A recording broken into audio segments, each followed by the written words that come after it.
Quand le Seigneur nous appelle à entrer au monastère, on réalise qu'on va devoir vivre toute notre vie au même endroit alors qu'on n'aurait jamais imaginé qu'on en soit capable. Du coup, on a une petite expérience de ce que c'est que le confinement. On voudrait vous partager un certain nombre de réflexions qui nous sont apparues et qui peut-être peuvent vous intéresser en ce moment.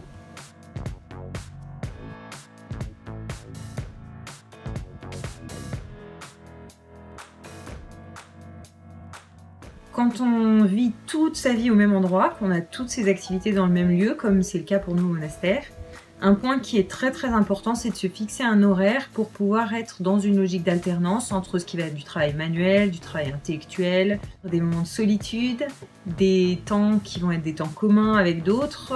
Et donc c'est très important de se discipliner en fixant des horaires qui vont rythmer notre journée et être un peu comme sa colonne vertébrale. Et y compris des horaires où on ne fait pas certaines choses. Par exemple, le dimanche, on ne travaille pas dans son bureau, on range ses affaires et on se met dans une logique qui n'est pas celle de la semaine. Un point important, c'est de prendre soin du lieu où j'habite et par là de prendre soin de moi. Et donc là, aujourd'hui, on est samedi et je fais le grand ménage de notre cellule. Tous les matins, je fais mon lit, je fais la poussière du bureau et une fois par semaine, je fais le ménage, le grand ménage.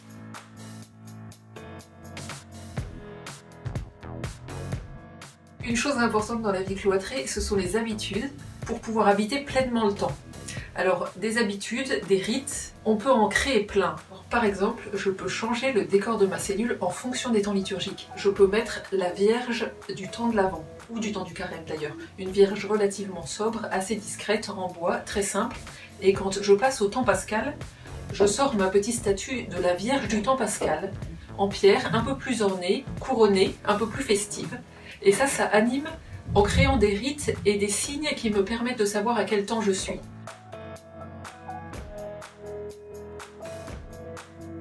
J'arrive pas à me concentrer trop longtemps sur du travail intellectuel et je trouve ça très important d'alterner travail intellectuel, travail manuel. Je me suis rendu compte qu'avec rien, on peut trouver des petites choses pour bricoler. Au dîner, j'ai récupéré la cire du fromage et je vais fabriquer un cierge pascal avec la cire du fromage.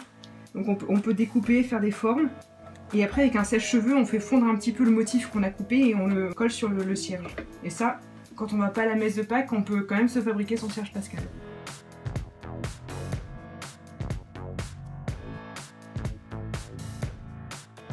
Un des fruits de la vie cloîtrée, c'est la vie intérieure. Et ça, c'est un petit défi parce qu'on n'en a pas forcément beaucoup l'habitude. Et pour ça, il faut plusieurs ingrédients. D'abord, le silence. Surtout le silence extérieur, parce que c'est à partir de ce moment-là qu'on s'aperçoit qu'il y a aussi un bruit intérieur. Et le deuxième ingrédient, c'est la solitude. C'est un chemin pour s'apercevoir que finalement, on n'est pas seul. Il y a toujours la présence de Dieu.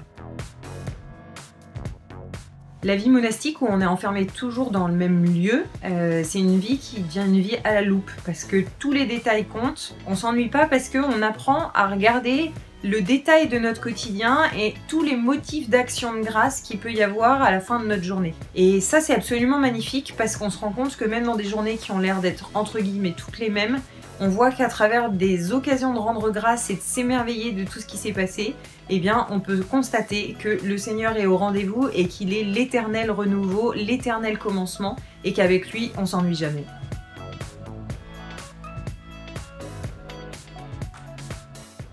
On s'aperçoit avec ce temps de confinement que notre vie monastique est d'une actualité impressionnante. En réalité, on peut passer d'un confinement forcé ou subi à la joie d'une vie cloîtrée librement choisie.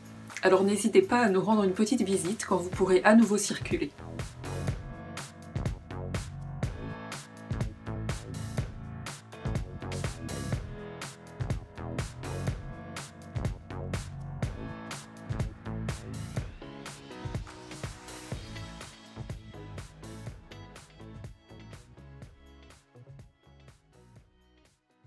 Statistiquement, il y a toujours une part de bêtises.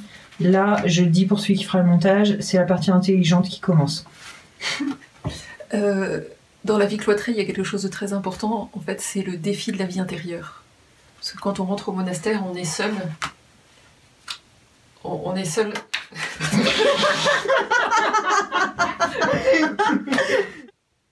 Attendez, là vous filmez en vrai ou parce Ouais, que ouais. en fait en vrai c'est pas trop mon truc l'artisanat. Si, mais d'habitude, c'est pas vous qui faites les cierges Pasco. C'est tout. Bah, je l'ai fait une fois, mais on m'a pas demandé. Avec mon ciseau Elle est un peu patate, votre croix, mais oh non, bah non. Bon courage.